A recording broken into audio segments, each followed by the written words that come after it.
नमस्कार मित्रांनो, आज आपण इतिहासातील प्लासीची लढाई यावर चर्चा करणार आहोत. प्लासीची लढाई ही 23 जून 1757 रोजी झाली. बंगालच्या सुब्यात आजचा ओडिसा, बिहार व बंगाल हा प्रांत होता. 20 जून 1756ला अंधार कोठडी, कोलकाता येथे ही घटना घडली. त्यातूनच प्लासीची लढाई ही उद्भवली. अलीवर्दी खानाच्या मृत्यूनंतर त्याचा मुलगा सिराज-उद-दौला हा सुभेदार झाला.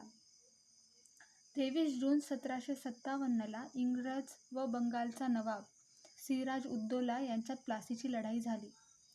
प्लासीच्या लढाईत सिराज-उद-दौलाचा सेनापती मीर जाफर हा इंग्रजांना फितूर झाला, कारण त्याला इंग्रजांनी बंगालचे नवाबपद देण्याचे आमिष दाखवले होते. त्यामुळे तो तटस्थ राहिला. रॉबर्ट क्लाईव्हने प्लासीच्या लढाईत नवाब सिराज-उद-दौलाचा पराभव केला व बंगालच्या नवाबपदी मीर जाफर यास बसवले. मात्र काही दिवसात मीर जाफरचा जावई मीर कासिम हा बंगालच्या नवाबपदी विराजमान झाला. प्लासीच्या लढाईत रॉबर्ट क्लाईव्हचे खूप मोठे नेतृत्व होते.